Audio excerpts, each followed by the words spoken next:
ഒരു ഗ്രാമത്തിൽ ഒരു അപ്പൂപ്പന് ഒരു കുതിരയുണ്ടായിരുന്നു. നാട്ടുകാർക്കെല്ലാം അതിൽ വലിയ അസൂയയുമായി. ഒരു ദിവസം ആ കുതിര കാട്ടിലേക്ക് ഓടിപ്പോയി. വിവരം അറിഞ്ഞവർ ഓടിക്കൂടി. ഓ, കഷ്ടം തന്നെ, നിന്റെ ഏക സമ്പാദ്യം നഷ്ടമായല്ലോ. വൃദ്ധൻ ശാന്തനായി പറഞ്ഞു, നഷ്ടമാണോ ലാഭമാണോ എന്ന് ആർക്കറിയാം, നമുക്ക് നോക്കാം. കുറച്ചു ദിവസം കഴിഞ്ഞ് ഓടിപ്പോയ കുതിര തിരിച്ചു വന്നു. കൂടെ കരുത്തരായ 2 കാട്ടുകുതിരകളും ഉണ്ടായിരുന്നു. നാട്ടുകാർ വീണ്ടും വന്നു. എന്തൊരു ഭാഗ്യം, നിനക്കിപ്പോ 3 കുതിരകളായില്ലേ, ഇതൊരു വലിയ വിജയമാണ്. വൃദ്ധൻ ചിരിച്ചുകൊണ്ട് പറഞ്ഞു, വിജയമാണോ അത് പരാജയമാണോ എന്ന് ആർക്കറിയാം, നമുക്ക് നോക്കാം. അടുത്ത ദിവസം പുതിയ കുതിരയെ പരിശീലിപ്പിക്കുന്നതിനിടെ വൃദ്ധന്റെ മകൻ താഴെ വീണ് അവന്റെ കാലൊടിഞ്ഞു. നാട്ടുകാർ അപ്പോഴും വന്നു. അയ്യോ, ഇതൊരു വലിയ ദുരന്തമായല്ലോ, എന്റെ മകന്റെ കാൽ പോയി, ഇനി എന്ത് ചെയ്യും?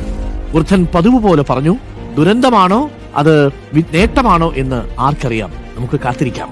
ആഴ്ചകൾക്ക് ശേഷം രാജ്യത്ത് യുദ്ധം പൊട്ടിപ്പുറപ്പെട്ടു. ഗ്രാമത്തിലെ എല്ലാ യുവാക്കളെയും പട്ടാളം ബലമായി കൊണ്ടുപോയി. കാലൊടിഞ്ഞതിനാൽ വൃദ്ധന്റെ മകനെ അവർ ഒഴിവാക്കി. യുദ്ധത്തിൽ മിക്ക യുവാക്കളും മരിച്ചു വീണു. ഗ്രാമീണർ വിലപിച്ചുകൊണ്ട് വൃദ്ധന്റെ അടുത്ത് വന്നു. നീ എത്ര ഭാഗ്യവാനാണ്, നിന്റെ മകൻ നിന്റെ കൂടെയുണ്ടല്ലോ.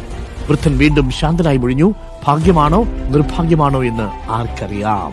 പ്രിയപ്പെട്ടവരെ, ഈ കഥ നൽകുന്ന സന്ദേശം ലളിതമാണ്.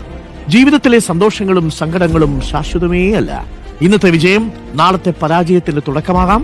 ഒരുപക്ഷെ ഇന്നത്തെ പരാജയം വലിയൊരു വിജയത്തിലേക്കുള്ള ചവിട്ടുപടിയുമായേക്കാം. Download ShareChat.